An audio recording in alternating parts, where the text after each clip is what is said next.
Maqaa Abbaa, maqaa Ilmaa, maqaa Hafuura Qulqulluu Waaqa tokkootti ni amanna. Ameen. Kabajamootaa fi jaalatamootaa maatiiwwanii Waaqayyoo. Waaqayyoon kan jaalattan, Waaqayyoo isiniin kan jaalatu hundumti keessan. Akkam jirtu, akkam yoo nageessanii akkamiin turtanii. Guyyaa har'aatiin kan nu ga'e galanni Waaqa keenyaatiif haa ta'u. Hunda dursaa baga jara bultii ayyaana ergamaa qulqulluu Gabri'eel waggaa waggaatiin adoolessa guyyaa 19 kabajamee yaadatamee ooluutiin baga geessan, baga wajjumaanu geenye. Eegumsi eebbi sugni ergamaa qulqulluu Gabri'eel hunda keenya waliitiin haa ta'u. Baga geessan, baga wajjumaanu geenye. Waaqni warra ahizaabotaa warqee fi birrii hojii harkaa namaati. Akka fedhaa fi jaalala Waaqayyootti barnoota keenya kutaa jalqabaa fi kutaa lammaffaatiin ayyaana adoolessa guyyaa 19 waggaa waggaatiin kabajamu sababeeffachuudhaan dubbii sagalee Waaqayyoo lallaba wangeelaa waliitiin hin barannaanaaf dubbatti afaanii isin immoo gurratti nageessan qalbiitti hin qalbeeffattan anaafis isiniif isaa kennu. Mee hunda dursaa qulqullichi Daawit laphee Waaqayyoo kan jedhamu faaruu 135 lakkoofsa 15 gubbaa irratti Waaqni warra ahizaabotaa warqee fi birriidha, hojii harka namaatiisidha. Afaan qabu hin dubbatanii, ija qabu hin laalanii, gurra qabu hin dhaga'anii, hafuura qabu immoo hafuurri afaan isaanii keessa hin jiru. Warri isaan waaqessanis, warri isa hojjetanis akkuma isa haa ta'anii. Yaa mana Waaqayyoo, Waaqayyoon eebbisaa. Yaa mana Aaroon, Waaqayyootiin eebbisaa. Yaa mana Lewwii, Waaqayyoon eebbisaa. Waaqayyootiin kan sodaattan, Waaqayyoon eebbisaa. Yerusaalem keessa kan bulu Waaqayyoon Tsiyooniin kan eebbifamedha. Halleluuyaa jedheetu qulqulluun Daawit ni dubbata jecha. Keessumaatii bara kana keessa namoonni baay'een Waaqa tolfamaa fi taabota, mana qulqullummaa fi mana Waaqa tolfamaa yommuu isaan wal fakkeessanii dubbatanii fi haasaan waa baay'ee dhageenya jecha. Egaa maatiiwwan Waaqayyoo ayyaanni qulqullootaa, ayyaanni tolootaa yommuu kabajamutti sababaa fi kaayyoo mataa isaanii ta'e ni qabaa jecha. Maarree ka'umsa dubbii sagalee kanarraati akkuma ilaalle Waaqni warra ahizaabotaa ija kan qabu kan hin agarre, gurra kan qabu kan hin dhageenye, arraba kan qabu kan hin dubbanne, ija kan qabu kan hin ilaalle, harka kan qabu kan hin qaqqaban, miilla kan qabu deemuu kan hin dandeenye yoo ta'uyyuu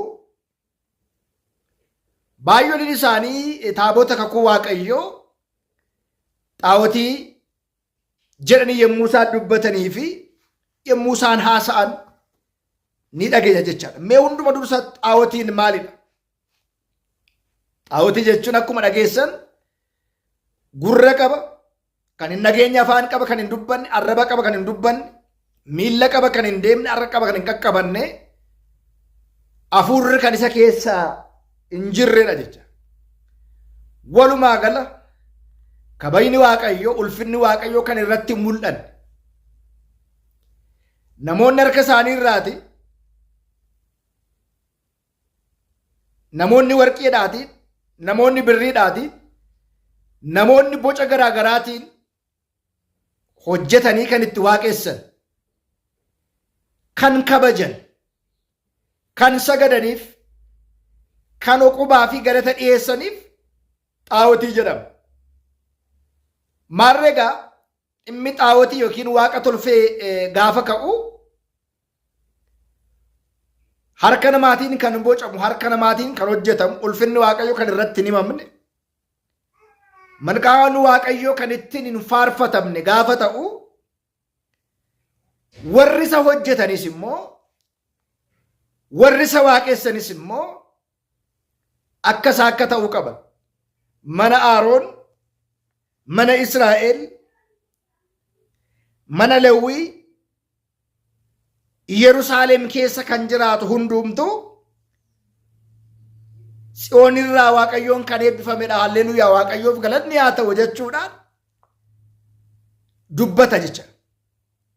Keessumaatii lammaffaa Qorontos boqonnaa 6 lakkoofsa 13 mana qulqullummaaf mana xaawotii waaqa tolfamaa fi waaqa uumaa kan walitti fidan maaliif baay'oodhiin isaanii tajaajila taabota kakuu waaqayyoo waan hin beekneef xaawoti jedhanii kan abaaran jiru jecha.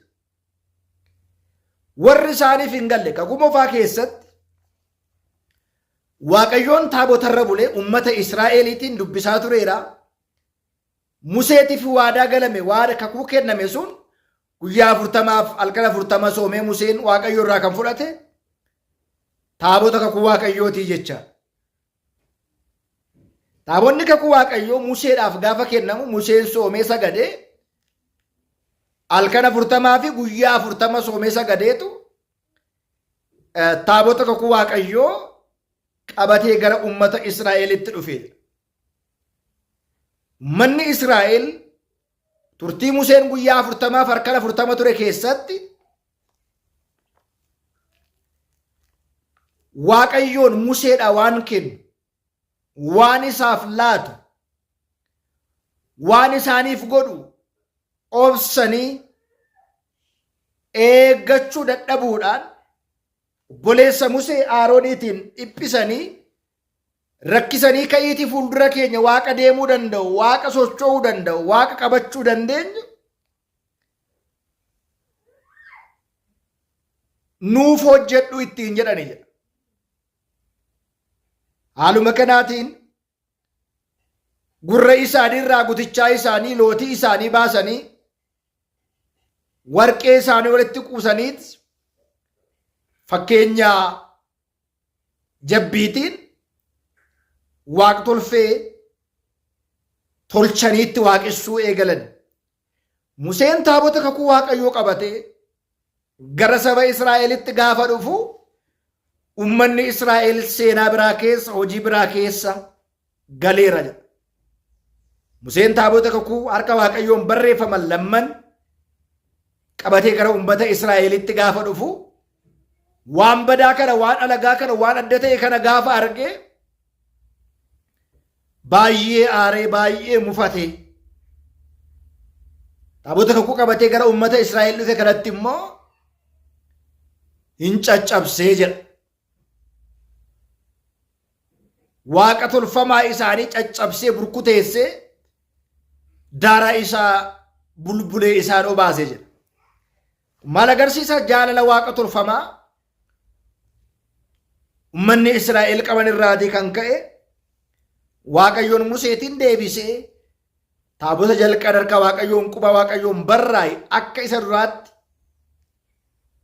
waaqayyoon Museetiin ajajee ajaja Museetiin jechoota isaa waaqayyo irratti katabee Museef akka laate hundi keenya laalla jecha. Egaa waa'een taabotaa fi waa'een xaawotaa gargar bahamee beekamuu qaba. Wanti maqaan waaqayyoo, kabajni waaqayyoo irratti hin mul'anneef, maqaan waaqayyoo irratti hin dhaamne kamuu waaqa tolfamaa yookiin immoo xaawotii ta'uusaa beekuun barbaachisaadha. Garuu kitaaba qulqulluu irratti immoo waaqa tolfamaa fi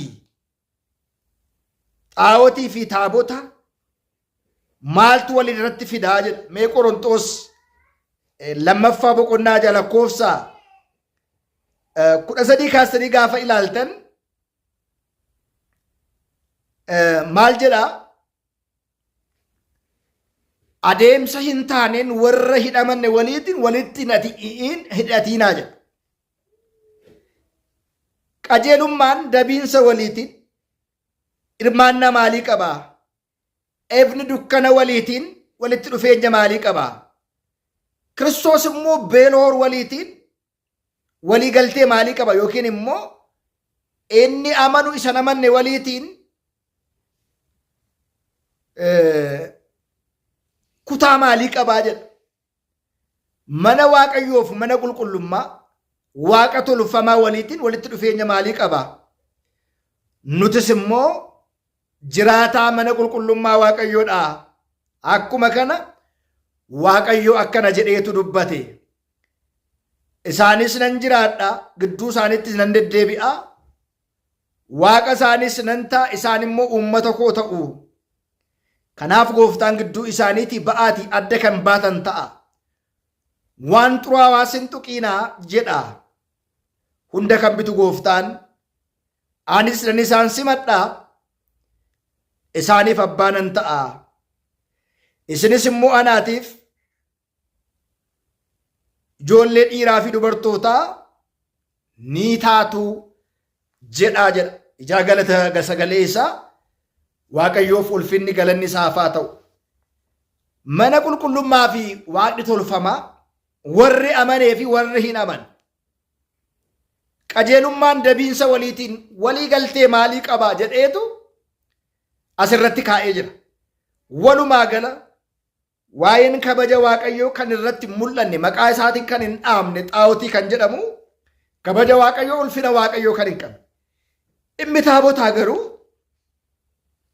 wanta inni dubbatu kabaja Waaqayyoo isa ibsu lukoonni kee bakka dhaabatan hundumaatiif immoo ni sagannaa jedha. Lafa maqaan Waaqayyoo itti dhaamu, lafa kabajni Waaqayyoo itti dubbatamu, lafatti oolmaan Waaqayyoo itti lallabamu hundumatti Waaqayyoof ni sagannaa uquba galatanii dhiyeessa. Keessumaatii egaa haalonni fi sirnoonni tajaajilli isaanii kakumoofaaf haaraatti fooyya'ee kan dhiyaate keessumaatii wangeela Maatewos boqonnaa 5:17 irratti raajii fi seera diiguuf hin dhufne jabeessuuf hin dhufee jedha. Yeroo tokko tokko namoonni baay'een taabonni hafeera har'a hin barbaachisu isa jedhan dubbatu jecha. Taabonni kakuu haaraa tajaajilli isaa maaliif oolaa jennee gaafa ilaallu maqaa kabaja Waaqayyoo kan ibsu alfaa fi oomeegaa yoo xaawuxaa kan jedhamu irratti barraa'ee kan jiru waadaa qulqullichaaf ergamichaaf kenname kan ittiin yaadatamu fooniif dhiigni gooftaa kan ittiin hin kabajamu. Ilaalaa fakkeenya guddaa kabaja guddaa qaba waan ta'eetii fi manni Waaqayyoo fi xaawotiin taabonni fi xaawotiin manni qulqullummaa fi manni xaawotii garaagarummaa kan qabuu fi eenyuuf sagannaa isa jedhu san gaafa ilaallu kabaja Waaqayyoo ulfinni Waaqayyoo irratti barraa'ee irratti katabame kan argamu Waaqayyootiif kabajni immoo kan ta'uuf akkuma sadarkaaf aangoof aaboo isaatti immoo kabajni Waaqayyoo ni mul'ata jecha. Waaqa tolfamaa fi taabota mana qulqullummaa fi xaawota kan jedhu sana akka hubannuutiif kanatti aansee adoolessa guyyaa 19 sababa manni kiristiyaanaa keenya ayyaana ergamaa qulqulluu Gabri'eelii kabajuuf maaliif ayyaanni ergamaa qulqulluu Gabri'eel waggaatti yeroo lamanii kabajama jecha. Ni jalqabaan sadaasa guyyaa 19 fi yookiin immoo mudda guyyaa 19 fi adoolessa guyyaa 19 manni kiristiyaanaa keenya sirna ho'aatiin haala ho'aatiin ayyaana ergamaa qulqulluu Gabri'eelii ni kabaja. San qofa otoo hin ta'in ayyaana ergamaa qulqulluu Mikaa'el, qulqulluu Rufaa'el, qulqulluu Faanu'el, qulqulluu Raagu'el wareegamtoota toloota hundumaa ni kabaji. Manni kiristiyaanaa gowwomteetii isheedhaa hin gallee waa'een wangeelaa. Hanqina hubannoo wangeelaati moo dhugumatti manni kiristiyaanaa keenya xaawotiif taabota mana qulqullummaa mana xaawotii adda baastee hin beektuuyi.